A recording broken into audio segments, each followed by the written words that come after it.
KBS 1라디오 최경영의 최강시사와 함께하고 계십니다. 네, 아파트 청약제도가 일부 개편됩니다. 예, 마음의 정치 이야기하다가 또 아파트 청약제도 일부 개편 이야기하려니까 모두 전환이 참 힘듭니다. 저도.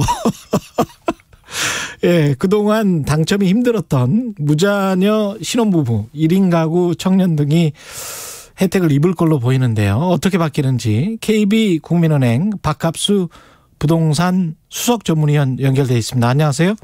네, 안녕하십니까. 예. 위원님, 지금 달라진 제도가 청년층에게 당첨 기회가 좀 높아진 겁니까? 네, 간단히 이거를 좀 요약을 하게 되면요. 예. 이번 청약제도 개편은 민간 아파트에만 해당이 됩니다. 공공 아파트에는 해당이 되지 않고요. 예. 신혼부부나 생애 최초 같은 특별 공급 물량 중에서 그 안에서 30%를 추첨제 물량으로 전환을 했다는 겁니다. 그러니까 일반 공급 물량은 그대로 두고요. 특별 공급 물량 내에서 30%를 추첨제로 배당을 해서 이런 그 청약 기회를 좀 확대한다는 그런 취지라고 볼 수 있습니다. 그렇군요. 근데 누군가에게 추첨 30%를 배당을 따로 했으면 누군가는 또 그 손해를 볼 수 있다는 그런 이야기인 것 같은데 100이라는 숫자는 제한이 돼 있으니까요.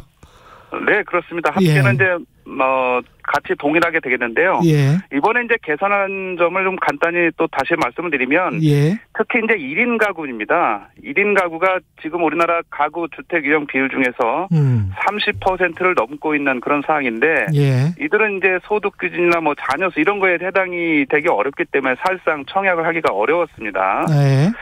그래서 물론 이제 이번에도 다자녀 가구나 이런 분들과 경쟁이 되지 않도록 전용 면적 60제곱미터 이하로 당첨이 될 수 있는 평형을 제한하긴 했습니다만 60제곱미터 이하로? 예. 그렇죠. 1인 가구니까 1인 가구 쪽으로? 예, 필요가 없다는 뜻이 되겠죠. 무자녀 신혼부부 1인 가구 뭐 이쪽이네요. 예. 네, 그렇습니다. 그리고 예. 이제 맞벌이 신혼부부 같은 경우에는 또 소득 기준을 상회하는 이런 경우가 이제 많았는데 이분들 또한 이제 청약을 할 수가 없었죠.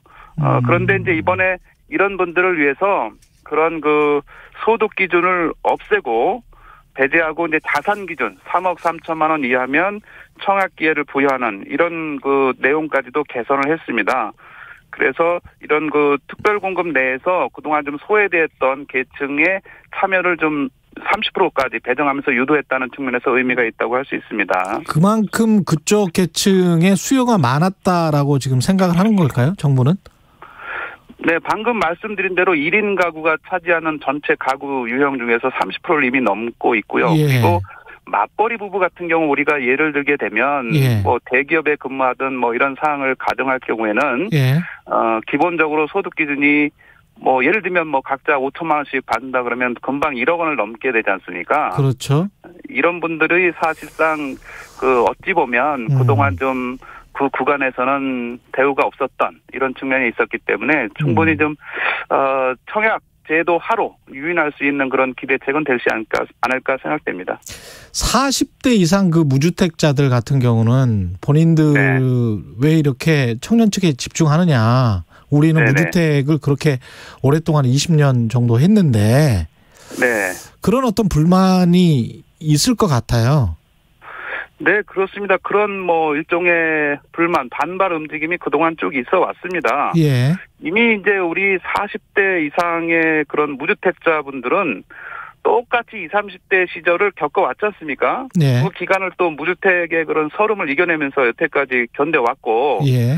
내 집 마련을 위해서 이제 청약을 계속 집중하고 있는 상황인데, 오히려 40대 이상이 내 집 마련 더 절실하지 않냐, 뭐 이런 얘기입니다. 상당히 좀 의미 있는 그런 뭐 얘기긴 합니다. 다행히 이제 이번에 그 40대 이상이 주로 청약하는 일반 공급 청약 가점제가 적용되는 이 부분은 그대로 이제 유지가 됐습니다. 예. 그래서 종전과 똑같이 이런 청약 가점제 내용은 이제 유지됐다고 보고 다시 말씀드리면 이제 이번에는 특별 공급 내에서의 그 자체 내부에서의 조정이라고 보게 되면 이번 제도 개편을 통해서 40대 이상이 그렇게 불이익을 받는다. 그런 건 아니다. 불이익은 없다고 할 수 있겠습니다. 예. 이게 근데 부동산 시장 안정과는 어떤 밀접한 상관관계가 있습니까? 아니면 별 영향은 없습니까?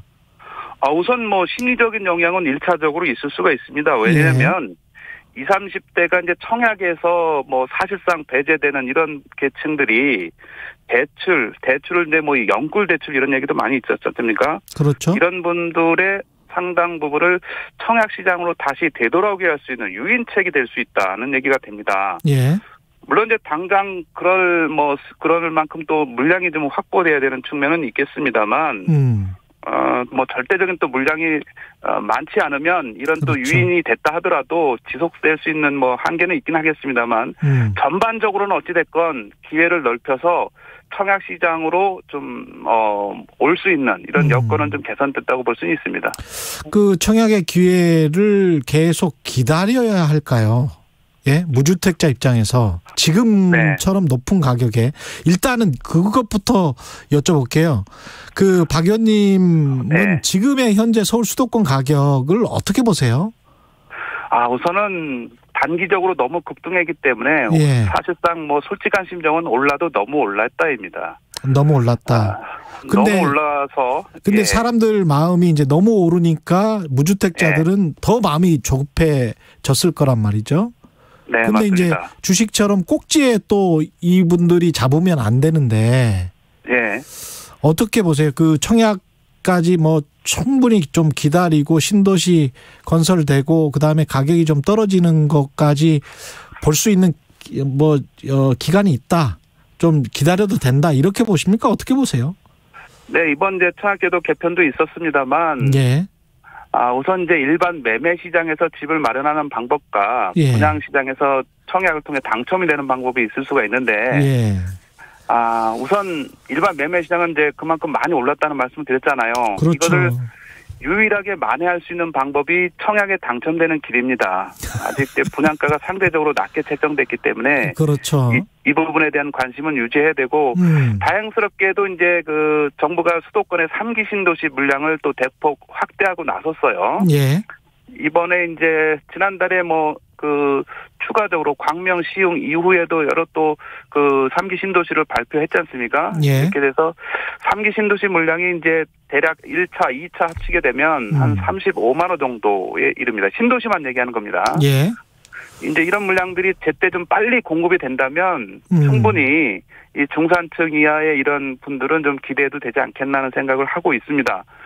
제가 이제 정부에 또 추가로 좀 주문하는 것은 35만 가구에 만족하지 말고 기존에 확보된 이런 신도시 택지에 자족용지, 예를 들면 이제 지식산업센터나 공원 녹지 이런 부분들을 좀 축소하고 당장 시급한 주택용지를 좀 확대하게 되면 35만 가구가 아니라 한 50만 가구까지도 확보할 수 있는 여지가 충분합니다.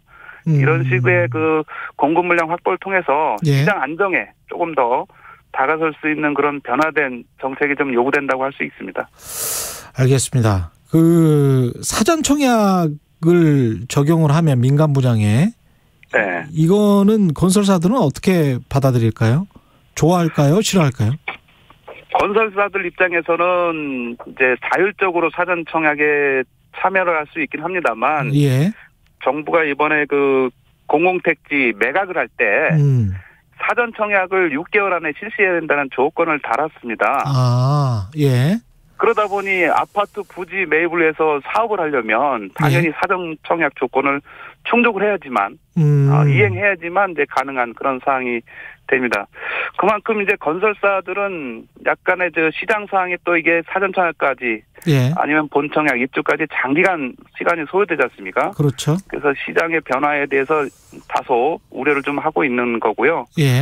그리고 이제 지금은 시장 상황이 좋지만 말씀드렸던 3기 신도시나 이런 대폭 공급, 도심의 재건축 재개발 물량 이런 것들이 확충이 되게 되면 나름대로 또 10년 후에는 공급이 넘칠 수도 있는 이런 측면도 있기 때문에 그렇죠. 이 부분에 대한 우려도 일부 좀 하고 있다고 볼 수가 있고 조금 더 세부적으로 보면 이런 이제 예를 들어서 분양 가격이 최초에 이렇게 좀 추정 가격이 있는데 나중에 실제 또 분양 가격 차이가 났을 때 그런 당첨자들의 또 갈등 불만 이런 것들도 있기 때문에 이게 사전 청약할 때 분양가가 확정되는 겁니까? 확정되진 않고 이제 추정 가격을 발표합니다. 주택도시보증공사에서 이제 어차피 전혀 가이드라인이 없이 할 수는 없으니까 사전에 이런 추정 분양가를 이제 검증위원회를 만들어서 대략적인 그런 분양가를 예고하는 거죠. 그리고 이제 본청약 때 분양가는 확정이 되는 겁니다. 그러니까 이런 이제 차이가 커지게 되면 이제 당첨자들의 또 그런 활동 문제, 불만도 있을 수 있어서 건설 시행사 입장에서는 뭐 그렇게 반대할 만한 일은 아닙니다만 그래도 이제 제도가 있기 때문에 거기에 순응해서 가야 될 것으로 보여집니다. 손님 확보는 미리 할 수 있으니까 좋은 거 아니에요? 그렇습니다. 지금 어떤 면에서는 뭐 지금 본청약까지 짧게는 뭐 2, 3년, 길게는 한 5, 6년 후에 본청약을 해야 될 수도 있는데 그렇죠. 이거를 현재 시점에서 사전에 그 수요를 또 지금은 상당히 또 인기가 높으니까 경쟁률이 뭐 수십 대 1도 될 수 있지 않습니까? 안정적으로 그런 청약 수요를 확보한다는 차원에서는 미래의 사업의 그런 불안감을 오히려 또 해소할 수 있는 측면도 있기 때문에 어떤 면에서는 뭐 괜찮을 수도 있는 그런 접근 방식이 됩니다. 알겠습니다. 여기까지 듣겠습니다. 고맙습니다. 네, 감사합니다. 지금까지 KB국민은행 박합수 부동산 수석 전문의였습니다. 고맙습니다. 9월 10일 금요일 KBS 1라디오 최경영의 최강시사. 오늘은 여기까지고요. 저는 KBS 최경영 기자였습니다. 다음 주 월요일에 뵙겠습니다. 고맙습니다.